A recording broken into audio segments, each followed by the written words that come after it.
So in the last video we discussed that if a statement is beginning with a universal quantifier, then its negation must begin with an existential quantifier, and the example that we saw was the statement P, where we said everyone in Germany speaks German. Then the negation of the statement is at least one person in Germany does not speak German. So here you can see your P is starting with a universal quantifier and its negation is starting with an existential quantifier.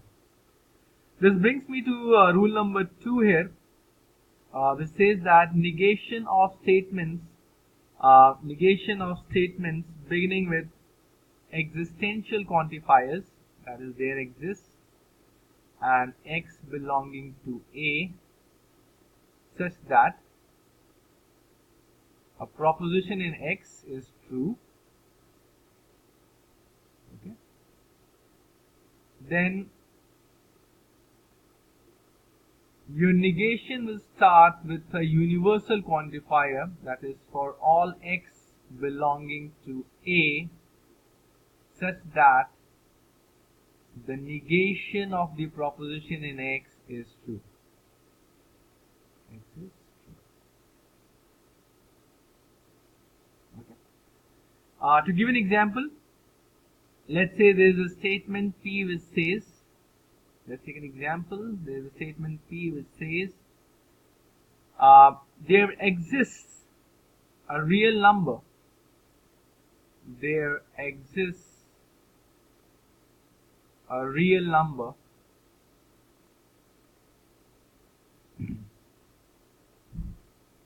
which is not complex number. Which is not a complex number. Okay. So the negation of the statement would be something like this. Every real number is a complex number. Every real number is a complex number. Right? So here the statement P was beginning with an existential quantifier, but its negation is beginning with a universal quantifier. This is very, very important, and you can see a similar thing being framed up for you also with compound statements. So in compound statements, if you have something like, let's take this up. Let's take an example of a compound statement beginning with existential or universal quantifier. Then how do we find the negation of it? So let's take this example. All students have done their homework,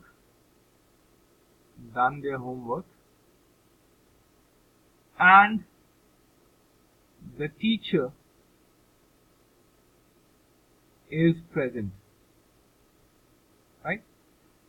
So let's say this is a statement P, okay, and we want to write the negation of this statement. Now as you can see, the statement P is made up of two statements. All students have done their homework and the teacher is present. Okay.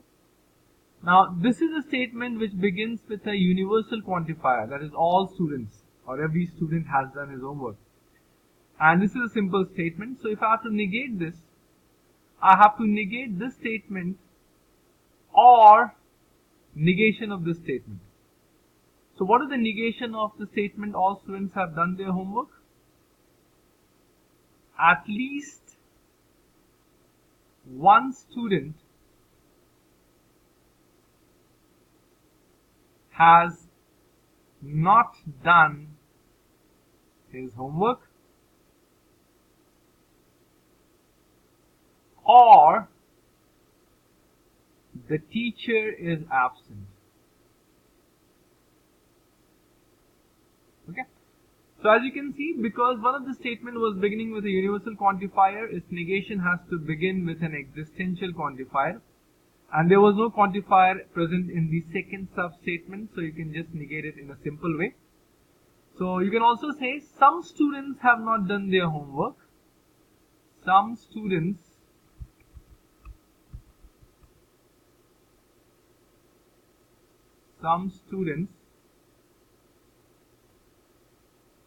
have not done their homework, or the teacher is absent,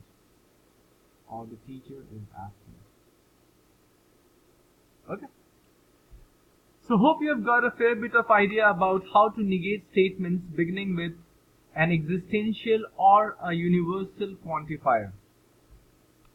Okay. Now let's move on to implications.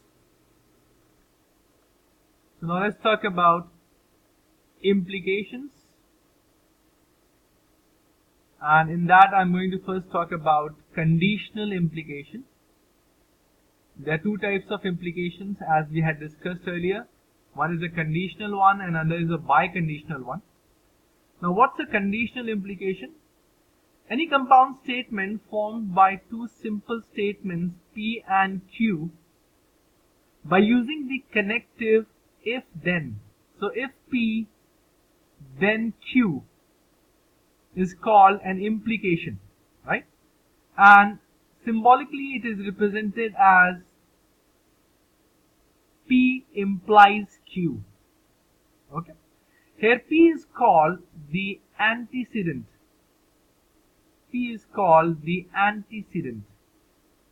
Some books refer it as the hypothesis. And Q is called the consequent. And some books also call it as the conclusion. So Q is also called as the conclusion. Alright. Now to give you an example of a conditional implication, let's take this. Let's say we have a statement P which says train reaches in time, and we have another statement Q which says I can attend the meeting.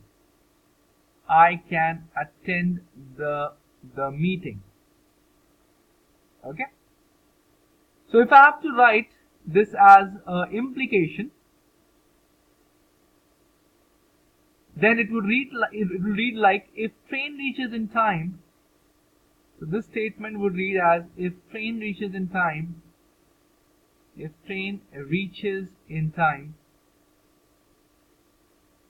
then I can attend the meeting. Alright. Now let us first understand here why such statements are called conditional implications, or sometimes called a unidirectional implication. Why this arrow is only pointed from P towards Q and not from Q to P. Now the reason for this is, if you see here, if this statement is true, okay, then this can happen. Okay, so I can attend the meeting if the train reaches in time. So if somebody says the train reaches in time, then it implies that I can attend the meeting, right? But vice versa may not be true. That means if somebody has attended the meeting, it may not be because of the fact that his train reached in time. Okay, I'll give you a better example to make sense of it. Let's say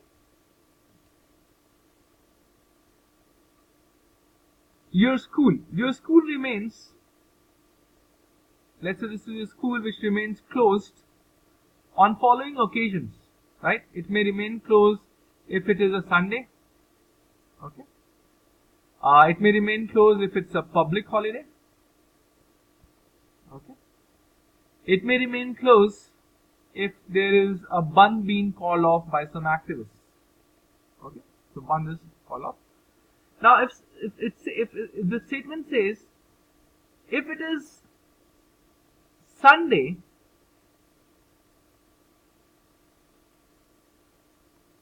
then the school is closed.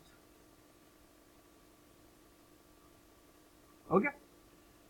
Now, if somebody says to you that today is a Sunday, then will automatically imply from his statement that your school is going to be closed on that day, right? But if somebody comes and tells you, hey, the school is closed, then you may have to wonder, why is the school closed? Is it a Sunday today? Or is there a public holiday that you could not recall? Or is there a band call off by some activists? Right? So, if it is a Sunday, then it clearly implies your school is going to be closed. But if your school is closed, it may or may not imply P. That means it may or may not be a Sunday. It can be other reasons as well. Right? Hence, the direction of the arrow is always facing from P to Q and not from Q to P. Right? Now, having talked about implication, now let us look into its truth table. Okay, so let's talk about truth table of implications. Truth table of if-then implication.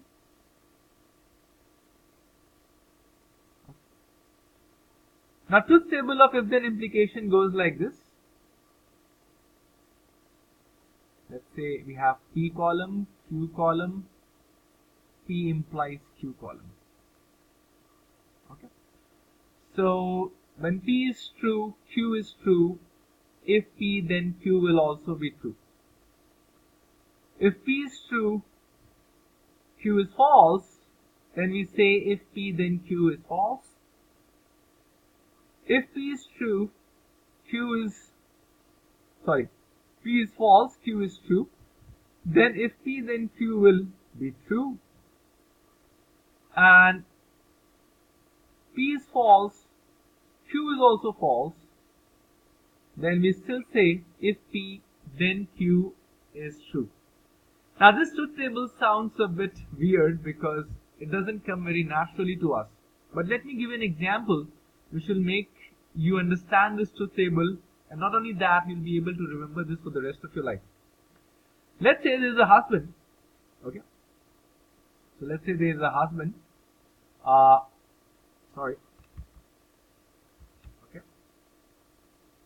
Who promises his wife. Okay. That if I get a promotion, then I will take you. If I get a promotion, then I will take you for a foreign trip. Then I will take you for a foreign trip. Okay. Now, let us look into the cases when this husband is actually a good husband. Okay. Let's say he gets a promotion and he takes his wife for the foreign trip. Is he a good husband? If your answer is yes, write a 2 there. Yes, of course he's a good husband if he gets a promotion and he takes his wife for the foreign trip. While if he gets a promotion and he doesn't take his wife for the foreign trip, what does it mean? He's a bad husband. So we'll write a false for him. Are you getting this? Let's say he doesn't get a promotion and he still takes his wife for the foreign trip. Oh, wonderful husband he is. So he's a very good husband. So again you write a 2 over here. And if he doesn't get a promotion and he doesn't take his wife for the foreign trip, now it doesn't make him a bad husband. He's actually a good one actually. Right? So he's not a bad husband here. So again you write a 2 over here. So this helps you to actually remember this truth table. Right? So remember, if he gets a promotion and he doesn't take his wife for the foreign trip, that's the only case when if P then Q statement becomes false. Rest in all other scenarios, if P then Q will actually be a true statement. So if P occurs and Q doesn't occur, then that is the only case when you can say if P then Q is a false statement. But if P doesn't occur, then if P then Q has to be a true statement.